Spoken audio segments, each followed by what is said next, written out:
I'm Allendale's chief meteorologist Ryan Martin with a look at your midday weather update. Surface analysis right now shows our frontal boundary going stationary as we kind of anticipated it would, stretching all the way from upstate New York across Ohio through central Indiana through the southern third of Illinois, right across the middle of Missouri, and then snaking back through northeastern Kansas and into southwestern Nebraska. Mostly to the north side of that front, we see scattered showers and thunderstorms across western Iowa, northern Missouri, eastern Nebraska, a little bit into northeastern Kansas.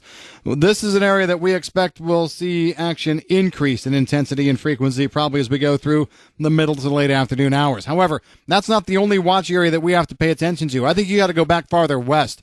We got a little stationary, or I guess I should say surface trough kind of boundary in the Texas Panhandle, and then one coming down through the foothills of the Rockies. And I think this is an area that's a little bit forgotten about, I guess is the best way to put it, along this frontal boundary complex. I think we could see some nice thunderstorms firing off from south central Kansas, across western Kansas into eastern Colorado, down into the Oklahoma and Texas Panhandle areas later this afternoon into tonight. New model run information into us right now. Nothing crazy in terms of a big change out there. We're seeing some action start to crank up in the tropics a little bit. We touched on that this morning. We'll touch on it again here before we're done. But first off, we want to talk about the moisture that we see across the middle of the country over the next 3, 4, 5 days or so.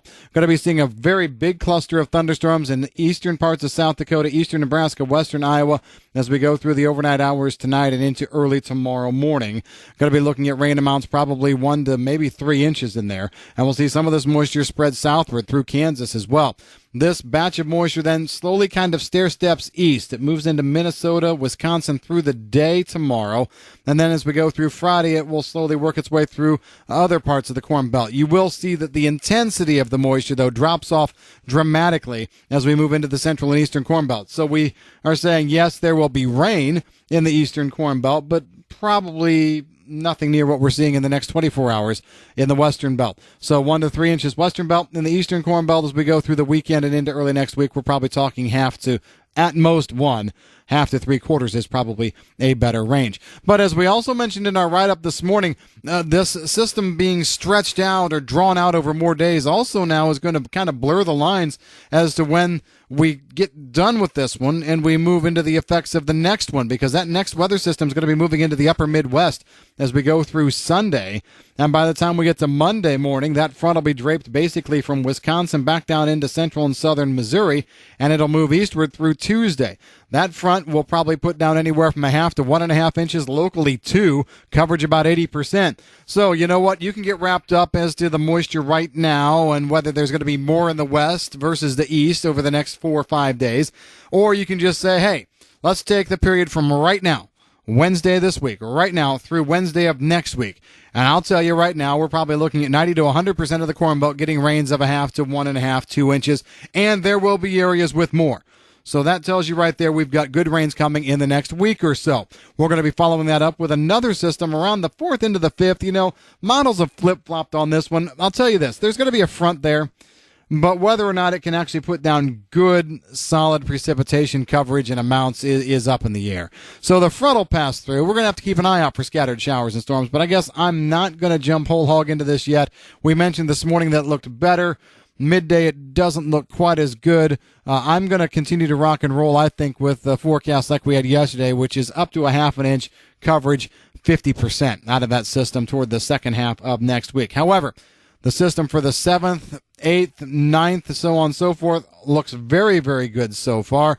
No reason to change that in our thought process here at all.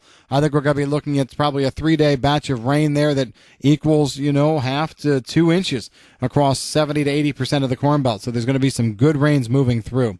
We're also then going to be looking at maybe another system around the 12th into the 13th. This is one that's farther off upstream over western Canada, the northern Rockies, but it does look like it's primed to move right in. You'll notice there we're going into a pattern where we have moisture trying to come through every couple of days. So a very active period here to start off the first half of September. The other thing that we're seeing increased activity in overall is the tropics.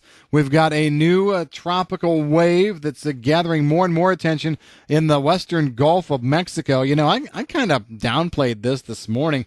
Didn't look like this morning much more more than just normal standard convection. But we're starting to see a better organization near the low. Now, the low is actually farther south on the latest model runs.